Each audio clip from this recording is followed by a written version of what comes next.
근데 제가 상담을 하다 보면 꼭 느끼고 환자분들한테 듣는 얘기가 뭐냐면 이중평면법으로 해야 촉감이 좋다는데요. 그런 얘기들을 생각보다 많이 하세요. 근데 그거는 그냥 단언고 틀린 말이에요. 이중평면법으로 촉감이 좋아진다는 의미는 어떻게 생각하시면 되냐면, 안녕하세요, 카이사의과 대표원장 조용현입니다. 오늘은 제가 상담 중에도 많이 듣고 또 다른 자리에서도 궁금해하는 사람들이 많아가지고 한 번은 얘기를 했으면 하는 주제에 대해서 얘기를 좀 해보려고 해요. 가슴 확대술을 알아보기 시작하시는 분들은 꼭 한 번씩 듣게 되는 얘기가 있어요. 수술 방법을 뭘로 하느냐, 어디 가니까 뭐가 무조건 좋다는데 또 다른 데 가니까 다른 수술 방법 좋다는데, 그런 얘기들을 많이 들으시는데 바로 이중평면법 수술과 근막하 삽입법 수술 방법 두 가지가 되겠습니다. 이 두 가지는 어쨌든 지금 한국에서뿐만 아니라 전 세계에서 가장 많이 사용되는 사용 방법이에요. 우리 앞 가슴 근육에 있는 을 싸고 있는 막을 들어 올리고 거기다가 보형물을 넣는 수술이고요. 이중평면법이라는 거는 앞가슴 근육의 기시부, 그러니까 갈비뼈와 흉골의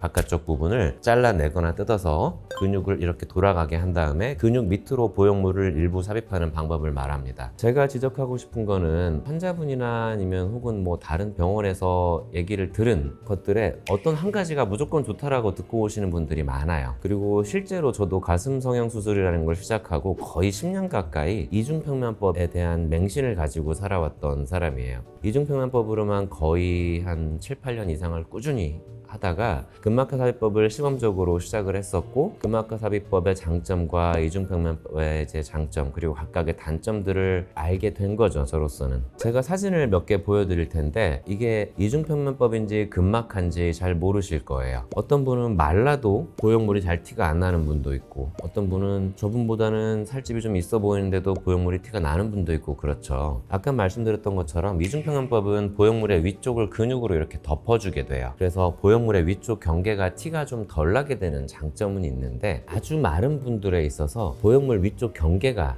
티가 좀 덜 납니다. 물론 장점이 될 수 있어요. 그러면 그 장점을 만들어내는 요소가 동시에 또 단점이 될 수가 있는 거예요. 제가 동영상을 같이 준비했는데 이 동영상들을 한번 보시면 힘을 줬을 때 근육에 의해서 보형물이 바깥으로 밀리거나, 경우에 따라서는 아래쪽 방위가 충분치 않은 경우에 보형물이 위쪽으로 채져 올라가는 그런 현상이 많이 발생을 해요. 근데 이거는 이중평면법으로 수술을 하면 피할 수가 없는 현상입니다. 그렇기 때문에 이거를 감안하고라도 난 너무 말랐기 때문에 근육으로 덮어주고 싶다 라고 환자분은 얘기하실 수가 있어요. 자, 그리고 또 하나, 근육으로 보형물을 덮어주게 된다고 말씀을 드렸잖아요. 그러면 보형물을, 우리 몸에 있는 근육은 내가 아무리 힘을 빼고 있어도 일정한 톤을 유지하면서 힘을 유지해요. 그러면 우리가 말랑말랑한 보형물을 한쪽을 누르고 나서 만지는 거하고 보형물이 있는 그대로 그냥 만지는 거하고 촉감 차이가 어떻게 있는지 생각해 보시면 돼요. 보형물에 어느 정도의 압력이 가해지는 상태에서 보형물을 만지는 거랑 압력이 가해지지 않은 상태에서 만지는 거랑, 압력이 가해진 상태에서 만지는 게 촉감이 좋을 수가 없어요. 그런데 제가 상담을 하다 보면 꼭 느끼고 환자분들한테 듣는 얘기가 뭐냐면 이중평면법으로 해야 촉감이 좋다는데요. 그런 얘기들을 생각보다 많이 하세요. 근데 그거는 그냥 단언고 틀린 말이에요. 이중평면법으로 촉감이 좋아진다는 의미는 어떻게 생각하시면 되냐면, 예전에는 보형물 가장자리나 아니면 접히는 곳들이 되게 딱딱했어요. 그러니까 보형물이 안 좋았을 때죠. 그 경우에는 보형물이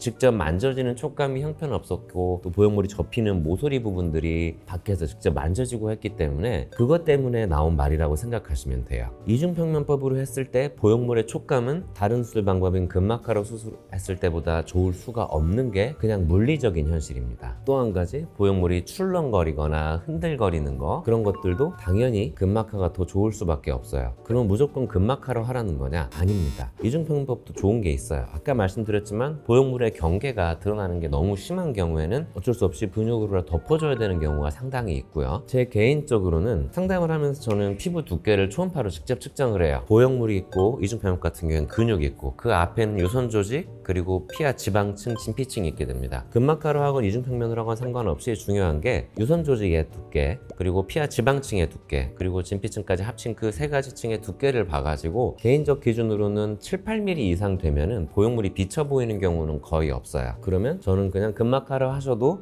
보형물이 비쳐 보일 일은 없습니다. 그래서 근막하도 가능하십니다 좋다라고 보통 설명을 드리고요. 5mm, 6mm, 어떤 분은 뭐 4mm, 3mm 되는 경우도 있거든요. 그런 경우에는 이중평면법으로 하시는 게 좋다고 말씀을 드려요. 대신에 이런 게 있습니다. 제가 말씀드렸던 그 근육에서 보형물이 밀리는 현상을 애니메이션 변형이라고 그러는데, 그 애니메이션 변형이 생길 수 있습니다라고 꼭 말씀을 드리고, 저는 그건 너무 싫을 것 같아요. 그래도 좀 비춰도 그냥 근막하로 할게요 라고 하신다면은, 그때는 보형물이 조금 그러면 덜 비쳐 보이는 조금 고가의 보형물을 사용을 하시거나 그렇게 하는 방법도 있습니다라고 설명을 드리고, 환자분과 어떤 보형물로 어떤 방법으로 수술을 할지 상의를 하는 편이에요. 그리고 제가 여기 논문 하나를 캡처해서 가지고 왔는데, 이 스무스 보형물 같은 경우에는 2022년도 논문이기 때문에 아직은 좀 따끈따끈한 논문이라고 생각하시면 되고, 수술이 끝난 이후에 추적 관찰을 해가지고 이제 결과를 본 논문이에요. 근막하로 스무스 보형물을 삽입을 하게 되면은 구형 구축률이 4배 가까이 올라간다는 말이에요. 이중평면법으로 수술했을 때에는 스무스와 다른 보형물들 차이에서 유의미한 차이는 없었다. 스무스가 구형 구축률이 조금 높긴 했지만 차이가 있다고 인정할 만한 거에 경계 있는 정도의 차이밖에 없었지만, 근막하로 수술을 했을 때는 구형 구축률이 4배 가까이 올라갔다라는 그런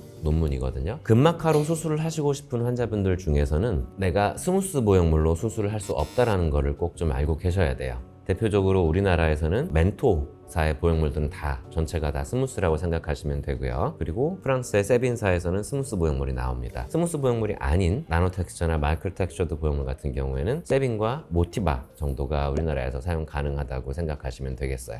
어느 정도 정리가 되셨으면 좋겠는데, 장단점을 다시 한번 요약해서 말씀을 드리면, 이중평면법은 보형물을 덮어주기 때문에 보형물의 경계가 비쳐 보이는 현상이 적다. 그래서 피부 두께가 아주 얇은 분들에 있어서는 좋은 선택지가 될 수가 있다. 다만 애니메이션 변형은 감안해야 된다. 그러면 근막하의 장점은 무엇이냐? 보형물에 압력이 가해지는 게 없기 때문에 촉감이 더 좋고 출렁거림이나 흔들거림이 더 좋다. 하지만 피부가 많이 얇은 분들에 있어서 보형물의 경계가 위쪽으로 좀 비쳐 보이는 현상이 생길 수 있다는 거는 꼭 알고 계시면 되겠어요. 그리고 한 가지, 보형물을 몸 안에 넣었을 때 보형물의 아래쪽과 바깥쪽 같은 경우에는 근육이 덮어주는 부분이 아니기 때문에 그 부분은 똑같다라는 거는 참고로 알고 계시면 좋겠습니다. 오늘은 이만 줄이겠습니다. 감사합니다.